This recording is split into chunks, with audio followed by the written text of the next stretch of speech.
Benvinguts, soc la Mar i avui dins el tema d'oxidació-reducció veurem els processos electrolítics. Veurem què és l'electròlisi, què és una cel·la electrolítica i com podem fer càlculs d'aquests processos electrolítics. En una electròlisi s'utilitza l'energia elèctrica per produir una reacció redox. Seria el contrari de les piles. A les piles fem una reacció química redox que ens produeix electricitat i en aquest cas és el contrari. Aprofitem aquesta energia elèctrica per fer la reacció.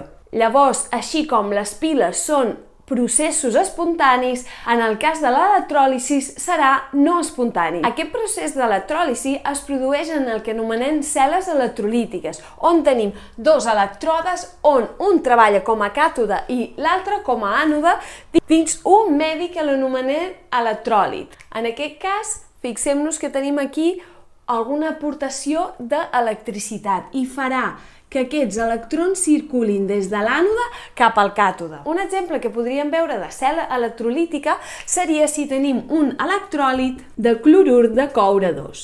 Llavors, en el càtode es produiria una reacció de reducció on el coure 2+, que vindria d'aquest clorur de coure, amb dos electrons, es transforma en coure sòlid. Llavors s'aniria dipositant en aquesta placa aquest coure. Degut en que els ions positius que tindríem d'aquest electròlit s'anirien apropant en aquesta part per fer aquesta reacció de reducció.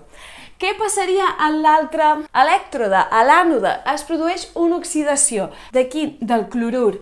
Doncs aquí tindríem els ions negatius que m'anirien cap a l'ànode i es produiria que aquest clorur reaccionaria i em donaria dos electrons i clor gas. Llavors aquí s'estarien produint unes bombolles d'un gas que seria el clor. Doncs això seria un exemple d'una cel·la electrolítica, on a l'ànode tenim l'oxidació, en el càtode la reducció, el que sí que hem de tenir en compte que el càtode és el pol negatiu, l'ànode el positiu. A l'electròlit els ions negatius s'aniran cap a l'ànode, els positius cap al càtode per poder fer o bé la reducció o bé l'oxidació. Veiem ara quins càlculs podem fer d'aquestes cel·les electrolítiques. Doncs primer de tot podríem calcular el que seria la FEM, la força electromotriu. Com ho faríem? Doncs exactament de la mateixa manera que la pila. Però què passarà en aquest cas? Que en aquest cas ens donarà negativa. Recordem que la FEM d'una pila ha de ser positiva. Si fem el procés invers ens haurà de donar negatiu.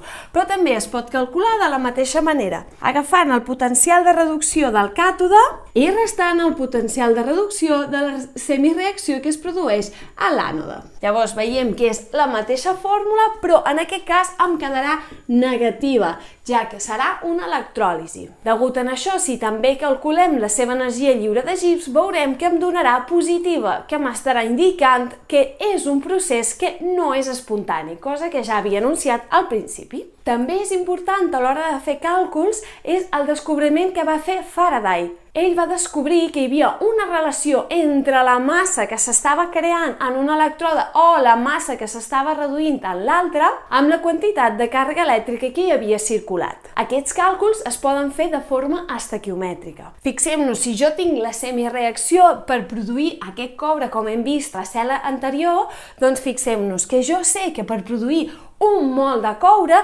necessitaré 2 mols d'electrons que hi circulin per tal de poder produir aquest coure. Llavors, d'aquesta manera, si jo sé la quantitat que ha circulat d'electricitat, també podré calcular quina quantitat de coure s'ha produït. Què haurem de tindre en compte aquí? Doncs quina càrrega té cada un d'aquests electrons. Doncs amb la constant de Faraday ho podem saber. Aquesta constant ens indica la càrrega per cada mol d'electró. Llavors ens diu que cada mol d'electró té una càrrega de 96.500 coulombs. Llavors, si jo sé la càrrega dels electrons i sé la quantitat d'electrons, per exemple, si vull saber una certa quantitat que vull produir, sabré quina càrrega és la necessària per poder produir aquesta quantitat de coure. O al revés, si jo sé la quantitat de coure que s'ha produït, puc saber els mols necessaris d'electricitat per produir-los i amb això puc saber quina és la seva càrrega. Llavors, hem de tindre en compte que la càrrega és igual a la intensitat per temps.